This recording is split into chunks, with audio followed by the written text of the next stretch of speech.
Se você quiser montar uma empresa para faturar seu primeiro milhão, você não vai faturar seu primeiro milhão. Quando que virou essa chave pro empreendedorismo, assim, que você falou, cara, vou empreender? Aconteceu alguma coisa, algum fato marcante? Aconteceu. Eu tive uma grande crise de estresse trabalhando, porque eu trabalhava e não tinha propósito. Eu trocava tempo por dinheiro. Eu era muito eficiente no que eu fazia, tanto é que eu cheguei a diretor de uma multinacional, só que eu trocava tempo por dinheiro. E se você ficar trocando tempo por dinheiro e achar que tudo é na força do seu braço, quando existe algo maior, não importa se você empreende, não importa se você é CLT, você vai ter problemas. E eu tive uma grande crise de estresse. E aí, onde eu saí dessa crise de estresse? Eu fui uma vez só num psicólogo, uma consulta única. E eu fui lá para ele passar a mão na minha cabeça. Eu fui lá e falei, não, olha, eu trabalho demais, eu tenho uma carga horária assim, eu tinha 2.500 funcionários que eu era responsável aqui no Brasil. E aí eu esperava, ele falou, não, é verdade, você trabalha muito. Ele falou o seguinte para mim, Zanon, tem gente que vai pra guerra, volta mutilado e com a cabeça inteira. Tem gente que volta inteira, mas com a cabeça mutilada. Tudo depende do quanto de pressão que você aguenta. Eu falei, caramba, o problema tá em mim, não tá na carga de trabalho. E aquilo caiu como... E eu busquei onde? O propósito para sair daí, na parte espiritual. Eu comecei a buscar Deus de verdade. Entender que eu não estava aqui de passagem para ganhar dinheiro. Aliás, ninguém está aqui para ganhar dinheiro. Se alguém montar uma empresa para ganhar dinheiro, montou a empresa com a intenção errada. E tudo começa na intenção, né? E isso caiu muito forte dentro de mim. Eu falei, não, então eu vou empreender, mas eu quero empreender de uma maneira diferente. Eu quero empreender da forma que eu estou tendo esse contato agora com algo muito maior.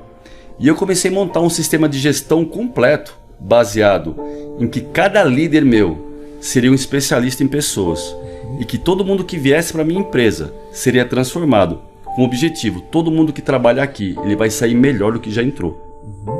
E todo o sucesso eu devo a isso, a realmente amar pessoas e entender que a minha empresa também seria um lugar para que cada funcionário pudesse cumprir o propósito dele dentro da empresa. Show de bola. Bora falar dos pilares para a pessoa poder faturar o primeiro milhão? Vamos Na lá. sua visão, quais são assim os 3 pilares fundamentais para qualquer empresa, qualquer pessoa que for empreender faturar o seu primeiro milhão? Vamos lá. Como eu falei, a primeira coisa começa pela intenção. Veja bem, se você vai montar uma empresa, se você quiser montar uma empresa para faturar seu primeiro milhão, você não vai faturar seu primeiro milhão. O que você tem que achar? Realmente, qual que é o seu talento? Começa por aí. Se você vai empreender, tem que olhar para dentro, ter a capacidade, a coragem de olhar para dentro e saber em que eu sou bom de verdade. Qual que é o dom que Deus me deu e que o mundo precisa. Porque pode reparar, Zanon, no contrato social de qualquer empresa não tem o KINAI ganhar dinheiro. Não existe. O que você põe, a primeira coisa é a razão social, ou seja, qual que é a razão que você vai existir para a sociedade? Então tudo parte daí. Se você de verdade entender o que você vai fazer aqui, qual que é o dom que você tem e o que o mundo precisa, as startups falam muito sobre isso. Qual que é a dor que você vai tirar do mercado? E o pessoal ficar procurando essa dor fora, o que eu vou fazer? Não, tá dentro. Porque a hora que você souber quem você é de verdade, qual que é o seu dom, você pode ter certeza que o mundo precisa do que tem aí dentro. Então essa é a primeira coisa. E aí, lógico, depois que você estruturou isso, você vai... Mas antes de falar do segundo pilar, o primeiro pilar é o dom. Exatamente. Perfeito? Na sua visão, eu vejo que muitas pessoas, eu também tive essa dificuldade. Pô, mas como encontrar esse dom? Assim, como saber o meu dom? Quais perguntas você se faria para poder descobrir esse talento, esse dom? Eu gosto muito de uma técnica que usa 9 perfis de comportamento, Zanon. 9 perfis de comportamento. Nesse perfil de comportamento, se você tiver a oportunidade de olhar para dentro e descobrir qual que é o seu perfil de comportamento, nesse perfil de comportamento tem sua trava emocional e o seu dom.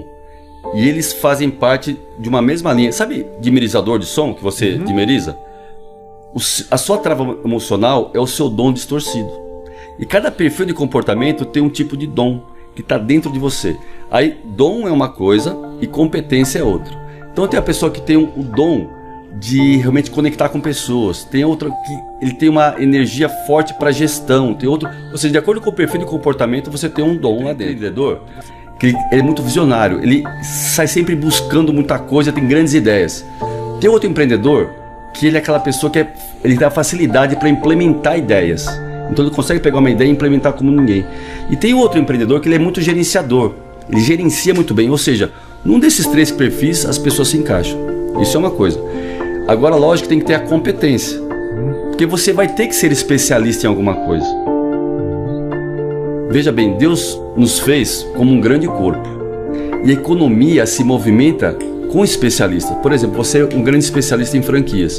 Se eu quero fazer minha empresa escalar, eu vou vir até você, porque você tem uma grande especialidade. Além de um dom que você tem uma grande especialidade. Eu posso ter outra especialidade, por exemplo, em logística. E você precisa do que eu tenho. E essa grande troca, essa grande é que faz a economia se movimentar. Então Deus já fez isso de propósito, que as pessoas vão ter especialidades diferentes, dons diferentes, que é para a economia movimentar. E aí, quando eu encontro valor no que você tem, eu estou disposto a dar um valor em dinheiro por isso. Agora, se você não tem valor, ou seja, se você não sabe quem você é, o seu grande dom, e não tem uma grande competência, eu não vejo valor no que você faz. Logo, eu não estou disposto a dar um valor em dinheiro por isso. E o dinheiro nada mais é do que é o valor agregado. Por isso que eu sempre pergunto para as pessoas assim: quanto você acha que você merece ganhar por mês? As pessoas colocam quantias assim astronômicas. Eu falei, então tá, por quê? Aí já veio um silêncio. Já veio um silêncio. Eu falo, ó, o valor que você merece ganhar por mês é o valor que você agrega para o mercado. Então não adianta você achar que você merece muito porque você é esforçado. O mercado não paga esforço. Se o mercado pagasse esforço, eu poderia simplesmente pagar minhas contas com esforço. Olha, minha empresa não faturou muito esse mês aqui, mas eu me esforcei muito. Ó, posso pagar imposto com esforço? Não, só se paga as coisas com resultado. E o resultado vem de você agregar valor na vida do próximo. É isso que começa a gerar uma empresa, começa a gerar resultado. Show, cara, perfeito, perfeito. Eu concordo, né? Porque você vê algumas pessoas que não adianta. Eu não sou um cara cômico, por exemplo. Eu jamais poderia trabalhar com comédia. Sim. Fazer um stand-up, porque eu iria, o que as pessoas iam dar risada de mim. Eu ficar caricato. Né? Eu iria me frustrar. Mas isso não significa que eu não sou bom em algo. A pessoa só precisa encontrar no que ela é boa, né? Eu costumo também, Pedro, falar o seguinte: tirando familiares, né? Que a sua mãe acha que todos nós somos lindos, Sim. né? Então, assim, todo mundo seria modelo, né? Exatamente. Das mães. Mas o que o mercado diz, o que as pessoas dizem a seu respeito? Não, pô, a pessoa é uma pessoa bonita, o cara é engraçado. O que as pessoas falam de você? Já dá pra ter o quê? Um norte. Com certeza. Pô, as pessoas falam, pô, o Zanon é um cara, sempre falaram, sabe o que de mim? Que eu era mão de vaca. Tá. Então, pô, por me colocar no financeiro top, né? Sim. Porque eu sempre fui muito controlado. Meu irmão já era visto mais como um cara mais mão aberta e tal. Então, eu já vi um norte. Pô, me colocar no financeiro eu vou me dar bem. E outra coisa que sempre falavam, ele é sonhador. Desde criança, eu nunca vou esquecer. Meu pai falava... Meu pai chama Reinaldo, também sou Reinaldo, então ele me chamava de Reinaldinho. Reinaldinho é muito sonhador. Então, cara, eu falei, pô, se eu sou sonhador, né? Se eu tenho controle de finanças, assim, eu sou mão de vaca, eu posso empreender. Porque para empreender você tem que ter o quê? Sim. Visão, né? Sonhar grande, porque a gente é do tamanho que a gente sonha que a gente Exatamente. é. E também controlar aquilo, porque não adianta nada você faturar 1 milhão por mês e gastar 1,50 milhão, né? Exatamente. Eu prefiro faturar 100 mil, gastar 20 para faturar esses 100 mil e sobrar 80 no meu bolso, Com né? certeza. Então, show de bola na tua visão. Então, depois que você realmente conseguiu essa parte de dom e especialidade, e aí você vai ter que ser um ótimo gestor de processos. Veja bem, quando você vai montar uma empresa, você tem que ter mapeado os processos, até para você poder contratar as pessoas corretas para cada tipo de processo. E fatalmente, quando eu falo de gestão de processos, você vai ter que delinear o que a sua empresa vai precisar, de que forma que isso vai funcionar. Então você tem que ter seus processos mapeados. Quando eu falo processo, é procedimento mesmo. Como vai funcionar cada parte da sua empresa. Fala, mas Pedro, a minha empresa sou só eu, não tem mais ninguém. Mas sim, mas existe processo. Você tem que começar a estruturar seus processos, porque quando você for contratar alguém, já tem o processo delineado. Porque isso não acontece quando acontece com muita gente. Começa de forma desordenada, aí começa um monte de incêndio na empresa e acha que precisa de pessoas. E por muitas vezes não precisa ainda. É porque os processos estão desorganizados. Não tem isso mapeado, não tem isso delineado, princípio, meio e fim. E aí não precisa. Agora, se você precisar, ainda assim, os processos são tão primordiais pelo seguinte: quando vier alguém, ele vai fazer exatamente o quê? Ou você vai colocar mais uma pessoa para apagar incêndio na sua empresa? Não, ele vai vir para executar essa tarefa aqui. E aí, se você não tem processos desenhados, você não consegue definir que competência você precisa da pessoa e onde ele vai trabalhar exatamente, o que ele vai fazer. E aí o que acontece? Assim, o pequeno empreendedor, acontece muito isso. Ah, tem um sobrinho ali, que o cara é bonzinho, e põe ele para dentro. Aí tem o primo, e vem colocando. E vem colocando, e ninguém sabe muito bem o que faz. E tá tudo na cabeça do empreendedor. Então, se ele não desenhar os processos, ele não vai conseguir crescer. Mesmo se ele for único. Ó, sou eu SA, não tem mais ninguém na empresa comigo. Não tem problema nenhum. Desenhe e mapeie os seus processos.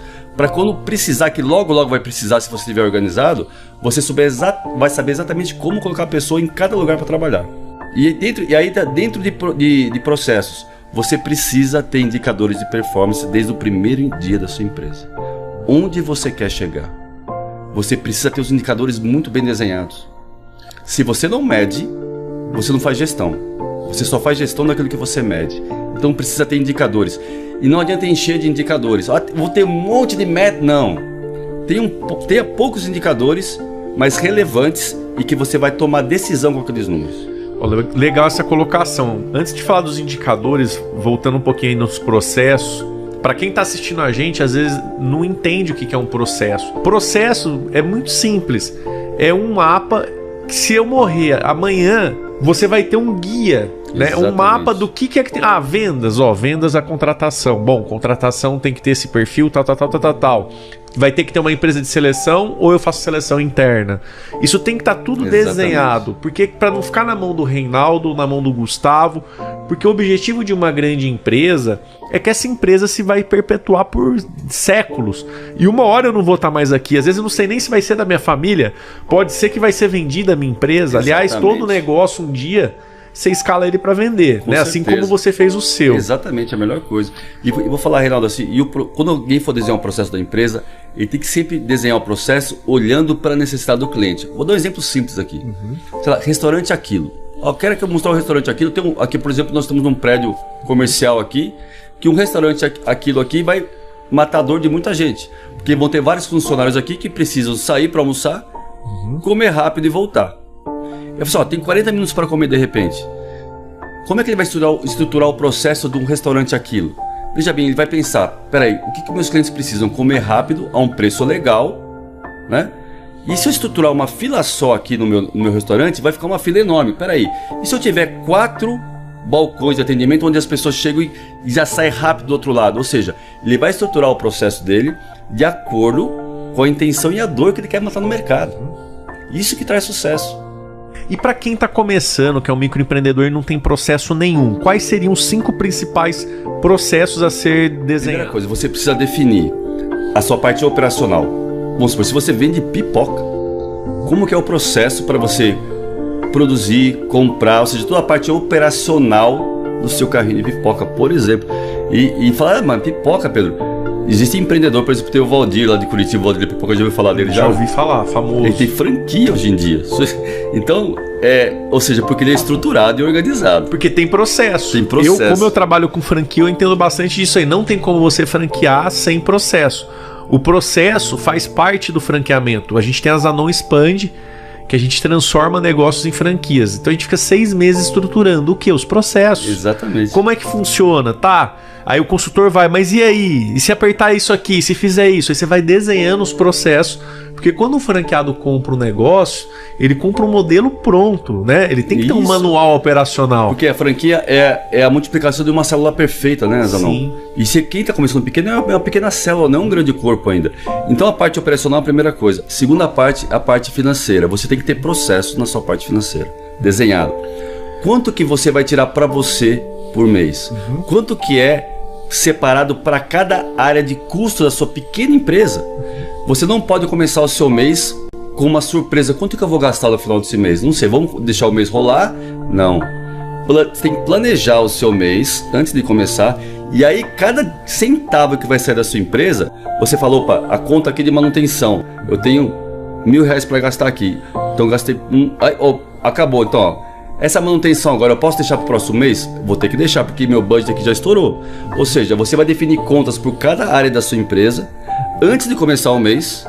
E aí, no decorrer do mês, você vai fazer a gestão financeira da sua... E é simples. É você planejar o mês antes de começar. Eu planejo, assim, as metas do ano, tá?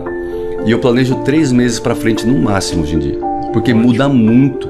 Então, o pequeno empreendedor, vou falar, se todo pequeno empreendedor planejasse um mês, seria maravilhoso, que a maioria não consegue planejar nenhum mês.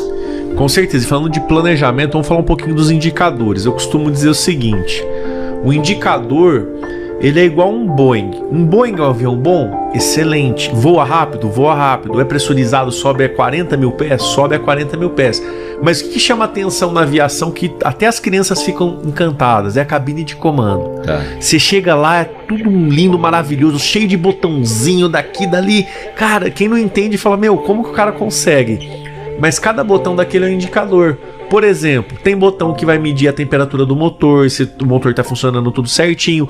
Tem um outro que vai o quê? Mostrar se tem tráfego perto, se você corre risco de colidir ou não. Tem um que mostra a altitude, a velocidade, ou seja, tudo detalhado. Por um Boeing voar alto e rápido, ele tem que ter vários indicadores. Sim. Assim como o seu negócio. Se você quer voar rápido e alto, você precisa ter vários indicadores. Sim. Que é como você falou, não tem como medir algo se eu não tenho como mensurar. Exatamente.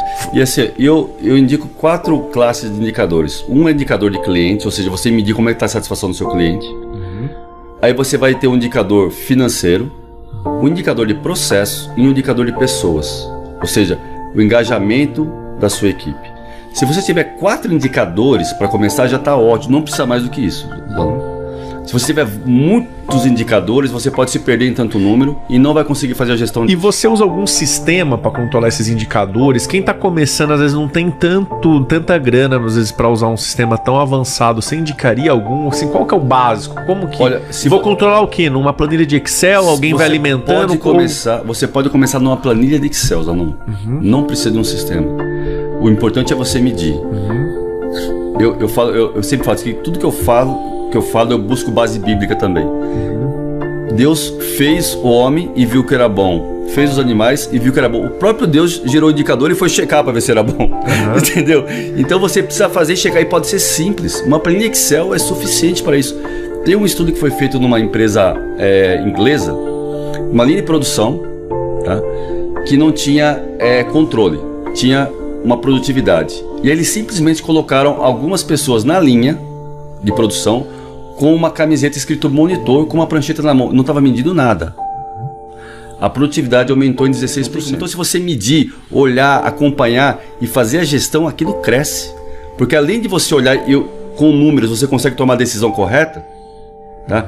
Você colocando energia, aquilo movimenta. O seu sonho é alimentado pela sua atenção. Você não precisa assistir filmes de terror para se aterrorizar. Basta você deixar sua mente livre, sem gestão dos pensamentos, que você é capaz de construir ideias tão perturbadoras que vai sangrar sua alegria, seu prazer de viver, vai retirar o oxigênio da sua segurança, da sua capacidade de contemplar o belo, relaxar e se sentir feliz. A mente mente. Ninguém pode enganar mais você do que sua própria mente. E por que a mente ela nos engana com facilidade? Porque o pensamento é virtual, ele não é real.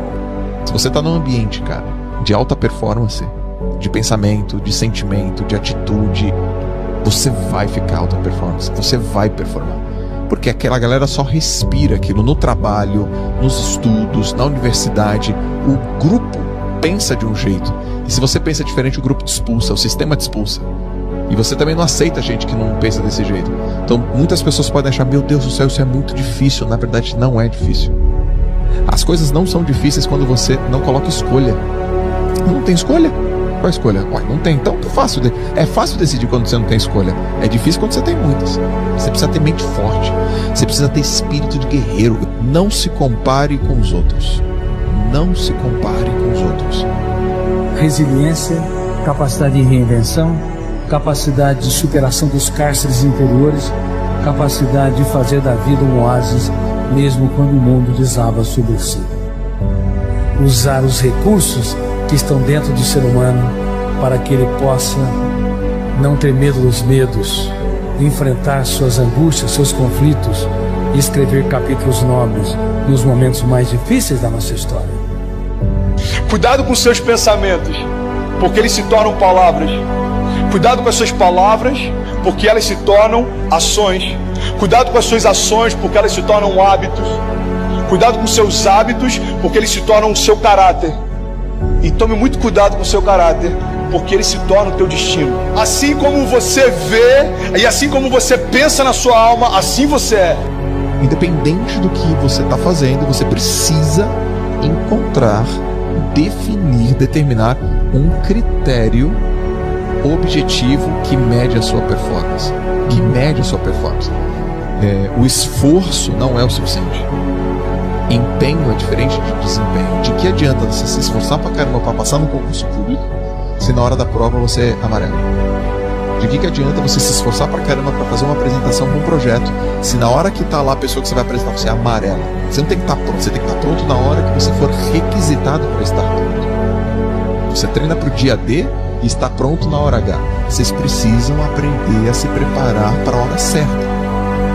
E quais são as ferramentas ou anti-ferramentas que faz com que nós não preservamos o cérebro e não consigamos encontrar respostas inteligentes nas situações de crise, nas situações estressantes? Número 1, sofrer por antecipação. Quem sofre por antecipação faz o velório antes do tempo, esgota o seu cérebro, é um carrasco de si mesmo. Número 2, ruminar perdas e frustrações. Nós nunca consertamos o passado. O passado é inconsertável, usando uma palavra impactante. Nós só conseguimos mudar o presente e o futuro, mas é quase que inacreditável que as pessoas chafurdem na lama das perdas, frustrações, mágoas, dificuldades e até crises e humilhações que passaram. Número 3, terceira ferramenta que esgota o cérebro e impede-nos de ser inovadores, criativos e empreendedores. Cobrar mais dos outros e cobrar mais de si. Quem cobra demais dos outros e cobra demais de si está apto para trabalhar numa financeira, mas não para ter uma bela história de amor. Então é muito importante que o nosso eu entenda que é possível provocar os outros a dar o melhor de si, elogiar cada pessoa que falha, estimular a equipe a não ter medo de falhar, estimular os nossos colaboradores a se interiorizarem, a serem mais ousados, andar por ares nunca antes respirados. Isso não é cobrar, isso é extrair o ouro que está dentro deles. E também não cobrar excessivamente de si. Quem cobra demais de si aumenta os níveis de exigência para ser feliz, relaxado e realizado.